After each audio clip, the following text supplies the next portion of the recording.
This channel does not promote any violent, harmful, or illegal activities. All content provided by this channel is meant for an educational purpose only.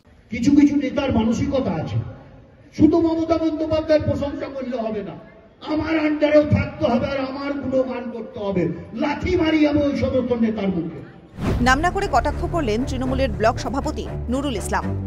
রাজনৈতিক বিশ্লেষকদের মতে এই কটাক্ষ তিনি অনুব্রত মণ্ডলকেই করেছেন, পাশাপাশি কাজল শেখের নেতৃত্বের ভূয়সী প্রশংসা করেছেন। বীরভূমের সিউড়ির ২ নম্বর ব্লকে ধলটেকুড়ি গ্রামে বৃহস্পতিবার একটি সভার আয়োজন করা হয়েছিল তৃণমূলের পক্ষ থেকে। সেখানেই বক্তব্য রাখতে গিয়ে ব্লক সভাপতি নুরুল ইসলাম বলেন, আমি দেখেছি আমাদের কিছু নেতার পাগোড়ায় বা পাশে চেয়ারে সারা দিন কাটাচ্ছে বসে। আমি মনে মনে ভাবি, যারে এই লোকগুলোর কি কোনো কাজ নেই?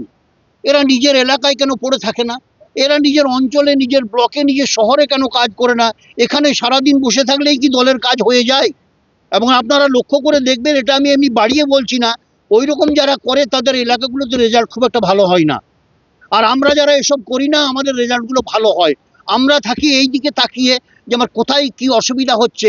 যদি একটা কোনো সমস্যার কথা শুনতে পাই, তার পরের দিন সন্ধ্যে পর্যন্ত এই ব্লকে তা মিটে যাবে, কিন্তু অন্য ব্লকে তা এটা হয় কিনা আমি জানি না। কিন্তু আমি এটা মনে করি ওইভাবে সময় নষ্ট করে লাভ নেই। তখন আমি আমার কথা বললাম, অনেকে দেখি এরকম একটা মানসিকতা থাকে, একটা নেতার সংস্পর্শে বেশি তাবেদারি, বেশি কাছে বসলে, বেশি বসে চা খেলে আগামীতে একটা টিকিট পাওয়ার সম্ভাবনা থাকতে পারে। এ মহামূর্খ, এরা মূর্খের স্বর্গে বাস করে। আরে টিকিট মমতা ব্যানার্জি, অভিষেক ব্যানার্জি ঠিক করে দেবেন। এগুলো বুঝতে হয়, এটা আছে কারো মনে, এ ঠিক নয়। তৃণমূল কংগ্রেস করতে গিয়ে এগুলো ছাড়তে হবে। কিছু কিছু নেতার মানসিকতা আছে, শুধু মমতা বন্দ্যোপাধ্যায়ের প্রশংসা করলে হবে না, আমার আন্ডারেও থাকতে হবে আর আমার গুণগান করতে হবে। লাথি মারি আমি ওই সমস্ত নেতার মুখে। কাজল শেখের নেতৃত্বের প্রশংসা করে তিনি বলেন, কাজলকেও সম্মান দিতে হবে, কাজলের পরিবারকে সম্মান দিতে হবে। তারা প্রচুর আত্মত্যাগ আছে, আমাদের সবার জীবনে এত আত্মত্যাগ নেই, এটাও দেওয়ার দরকার আছে।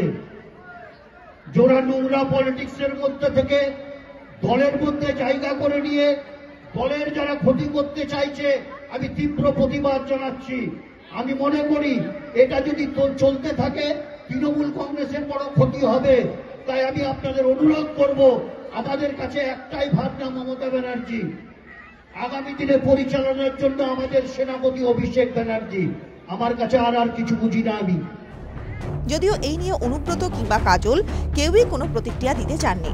বীরভূম যে গড় মূলত একটা সময় অনুব্রতর ছিল, তা ধীরে ধীরে এখন অনুব্রত কাজলের যুগলবন্দি গড়ে পরিণত হয়েছে। কারণ অনুব্রত জেলে যাওয়ার পর থেকেই তৃণমূলের অন্দরে কেষ্ট প্রতিপক্ষ হিসাবে পরিচিত কাজল শেখই নিজের জমি পোক্ত করেছে। সমান্তরাল বিভাজন থাকলেও অনুব্রত কাজলের গড়ই এখন বীরভূম, দুজনের সমান্তরাল সাংগঠনিক দক্ষতা। টিভি9 বাংলা ডিজিটাল।